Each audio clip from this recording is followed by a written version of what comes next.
Nesse vídeo vamos falar sobre os capítulos 39 a 41 de Jeremias. E nós vemos no capítulo 39 que tudo que Jeremias falou com Zedequias aconteceu. Aqui conta exatamente o que aconteceu. Em vez do rei obedecer a palavra que Jeremias falou com ele, aconteceu terrivelmente as coisas com ele. E aí nós notamos também nesse capítulo 39, interessante que Jeremias, você fica pensando, mas esse cara profetizava em causa própria. Ele não profetizava em causa própria, mas parecia que sim, né? Porque lembra aquele profeta que falou contra ele? Ele profetizou para o profeta e o profeta morreu. Deus usa justamente Jeremias para se defender de um profeta falso. Normalmente, se Deus tivesse muitos profetas, tinha que usar outra pessoa, não, senão fica parecendo que está uma briga de pessoa, né? Mas não era. Jeremias não desejava a morte do cara, mas Deus não tinha outra pessoa, tinha que usar o próprio Jeremias. E aqui o eunuco, o etíope, que tirou ele daquele calabouço, Deus usa Jeremias para profetizar uma bênção sobre ele. Então, assim, você vê várias vezes isso aqui, que Deus usa Jeremias para profetizar maldição sobre quem persegue ele e bênção sobre quem está ajudando ele.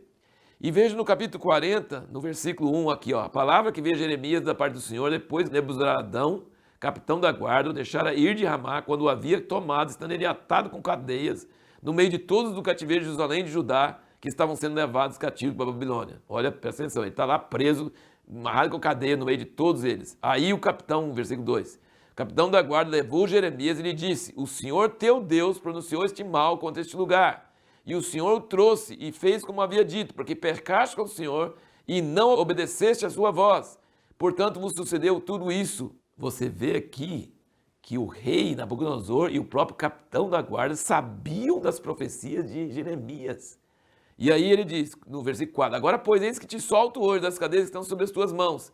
Se te apraz vir comigo para a Babilônia, vem, e eu velarei por ti. Mas se não te apraz vir comigo para a Babilônia, deixa de vir. Olha, toda a terra está diante de ti. Para onde te parecer bem e conveniente ir, para ali vai. Com o povo dele, sem Babilônia atacar, ele estava preso. Com o rei da Babilônia, ele estava solto, mais livre do que qualquer época da vida dele. O que ele poderia fazer com essa liberdade? Qualquer coisa. Se ele fosse para a Babilônia, o rei ia dar uma casa para ele, ia cuidar dele lá, ia dar bens para ele.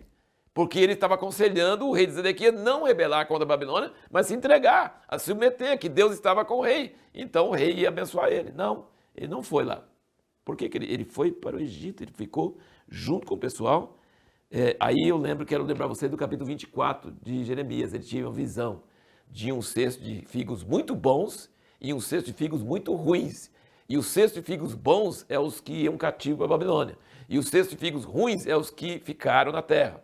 E aí, os figos bons foram para a Babilônia, ficaram presos lá.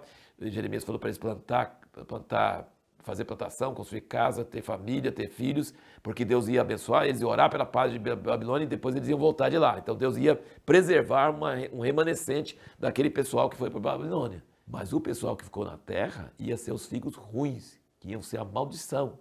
E Jeremias tinha que ficar com eles. E a pergunta é por quê? Porque a missão da vida dele era servir de testemunho de Deus para esse povo. É dar uma chance até o último momento deles ouvirem e arrependerem. Shema, techuvá, ouvir e arrepender. E Deus sabia que eles não iam, mas Deus queria que eles ouvissem, que eles tivessem chance.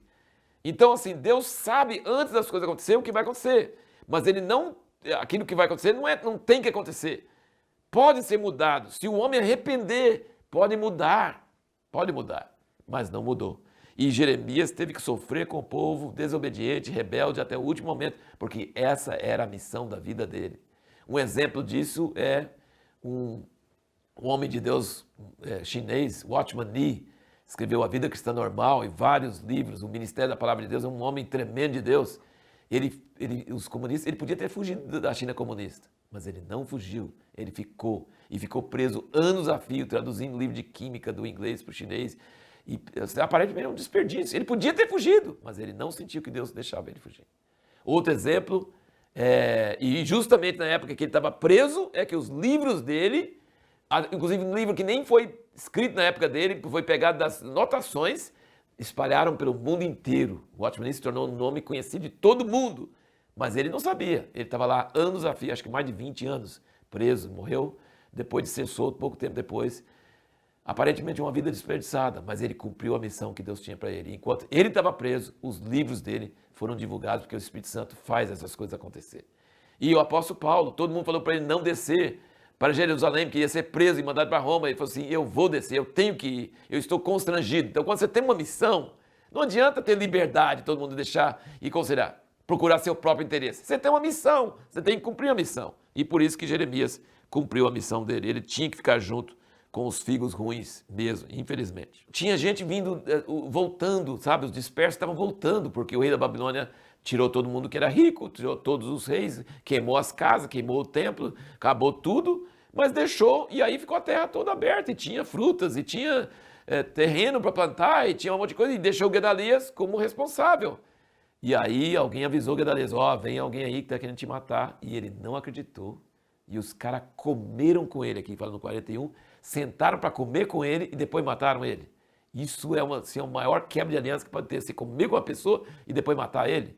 E aí o povo ficou morrendo de medo, sabe? Eles ficaram assim, morrendo de medo, porque agora mataram o cara que o rei da Babilônia deixou aqui, o que vai acontecer conosco? E aí nós vamos ver nos próximos capítulos isso aí. E a pergunta que nós vamos responder no próximo vídeo é o seguinte: como que a gente pode ouvir uma palavra de Deus e não ter temor de desobedecer? Isso é uma pergunta muito importante. Como que a gente consegue ouvir uma palavra de Deus e desobedecer? Nós vamos ouvir isso no próximo vídeo.